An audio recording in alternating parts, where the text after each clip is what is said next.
Picture this, you're an elite hacker, hoodie on ready to hack the Gibson. The room is dimly lit, screens glow with lines of code, and you feel unstoppable, like you're about to pull off the heist of the century. You flip open your gorgeous MacBook Pro, its aluminum body gleaming under the soft light. It's the kind of machine that makes you feel like you're in a tech commercial. Sleek, modern, and powerful. You launch your custom payload, only to be greeted by the infamous spinning beach ball of doom. Suddenly, your confidence wavers as you watch your beautiful machine freeze, mocking your ambitions. Or worse, a pop-up appears. Are you sure you want to open this application from an unidentified developer? It's like your own computer is suspicious of you, questioning your every move. Your own computer is judging you. Not a great start for a supposed master of the digital underworld. You try compiling your exploit. The terminal window looks slick and professional, but surprise, dependencies are missing and cryptic error messages start piling up. Maybe Homebrew can save the day? You give it a shot, hoping for a quick fix. Nope. Instead, Homebrew decides to update itself, then every other package on your system. Suddenly, your screen is a parade of progress bars and update notifications. What was supposed to be a quick job turns into an hour of tedious system administration. You're left staring at the screen, watching the minutes tick by. You're not hacking. You're fighting your own operating system, wrestling with permissions and updates instead of firewalls and passwords. Meanwhile, your target's ancient Windows box is blissfully running cat videos, completely oblivious to your struggles. Finally, your tool compiles, only for Gatekeeper to swoop in and quarantine it. Not signed, not allowed. Your hard work is locked away before it even gets a chance. Try plugging in a USB rubber ducky. MacOS throws up permission dialogues like confetti at a parade, each one demanding your attention and approval. It's a constant tug-of-war with a system designed to stop exactly what you're trying to do. Every step forward is met with another digital roadblock. The beautiful interface, sometimes it's just a gilded cage, shiny, elegant, but determined to keep you locked out of your own plans. Let's break down why your Mac is a digital fortress, one that's designed from the ground up to keep intruders out and your data safe. Apple has spent years layering security features, making macOS one of the toughest operating systems for hackers to crack. It's not just about locking you out if you forget your password, it's about locking out anyone who tries to sneak in, whether they're a casual snooper or a seasoned hacker. Gatekeeper is like the ultimate nightclub bouncer. If an app isn't signed by a trusted developer, it's not getting in. Unsigned apps are either blocked outright or buried deep in system settings, making it a hassle for anyone trying to run unapproved software. System integrity protection, or SIP, takes things even further. It locks down critical system files and directories, so even if someone gains root access, they can't tamper with the core of your Mac. It's like having a vault within a vault. Want to load a kernel extension or tweak the system at a low level?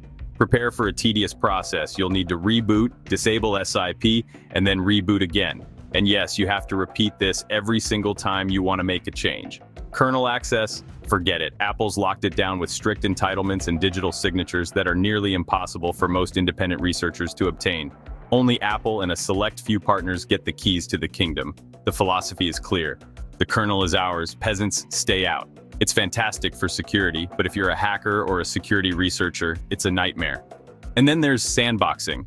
Every app is boxed into its own little world, unable to see or touch much outside its boundaries. This means even if one app is compromised, the rest of your system stays safe. For hackers who thrive on broad access to processes, files, and networks, this is a major headache. Every attempt to reach outside the sandbox is met with a wall of restrictions. You're constantly bombarded with permission pop-ups, and even the most basic security tools often just don't work as expected. It's a constant battle against the system's defenses. It's like trying to conduct an orchestra where every musician is isolated in a soundproof booth. Coordination is nearly impossible, and the result is chaos for anyone trying to orchestrate an attack. The end result? A cacophony of frustration and dead ends for anyone attempting to hack on a Mac. Apple's security measures create a maze that's nearly impossible to navigate without the right keys. In the end, macOS is built to keep you safe. Sometimes it even protects you from your own mistakes. For most users, that's a win. For hackers, not so much. Hacking on macOS is like asking a concert pianist to play a metal guitar solo. Wrong tools, wrong vibe. Macs are made for creative, polished workflows, video editing, design, music, app development. Hacking is messy, experimental, and needs you to bend the system, not admire it. Running advanced security tools on macOS feels like brain surgery with oven mitts. Want to inject code or manipulate packets? Prepare for a permissions battle. It's not impossible, just way more complicated than on Linux. Think of a Mac as a spotless workshop for fine furniture. Hackers need a gritty garage where they can break and rebuild. macOS is all about order and safety, not glorious chaos. For hacking, you need an OS that gets out of your way. On a Mac, you're always being nudged back onto the paved road. The result, you're fighting the system, not exploring it. Workflow is where hackers and Apple really clash. It's a battleground of philosophies, where the needs of power users collide with Apple's vision of simplicity and order. Hackers thrive on speed, flexibility, and a bit of chaos. Command line is king. Scripts automate everything. For them, the terminal isn't just a tool, it's the heart of their workflow, where every keystroke can launch a new exploit or automate a tedious task. macOS? It's all about a clean, guided, visually appealing experience. Apple's design philosophy is to make things intuitive and beautiful, hiding complexity behind layers of polish. That's great for most users, but for hackers, it's a series of roadblocks. Every layer of abstraction, every hidden setting feels like another lock on a door they want to open. The beautiful UI slows you down. Dialog boxes and permission prompts break your flow. Just when you're in the zone, a pop-up demands your attention, forcing you to click through security warnings or grant permissions. The terminal is powerful, but on macOS, it feels like a guest in a guy-dominated house. It's there, but always secondary, never quite as integrated as on a true hacker's system. Most hacking tools are built for Linux first. On Mac, you're stuck porting, compiling, and troubleshooting. Compatibility issues crop up, dependencies are missing, and you spend more time fixing errors than actually hacking. Need to tweak system settings or install obscure packages. On Linux, it's easy. A single command can unlock deep customization, letting you shape the system to your will. On Mac, it's a permissions maze. You're constantly navigating security dialogues, system integrity protections, and lockdown files, all designed to keep users safe, but at the cost of flexibility. The Mac insists on doing things the Apple way, which clashes with the hacker's need for control. Apple's walled garden keeps things tidy, but it also keeps out the wild creativity hackers crave. It's not about which is better, it's about which is better for hacking. For those who want to push boundaries, the choice is clear. And for that, Linux's wild plains beat Apple's curated garden every time. In the end, freedom and flexibility win the workflow war for hackers. Look at top hackers. Pen testers, red teamers, CTF champs, what are they running? Linux, almost always.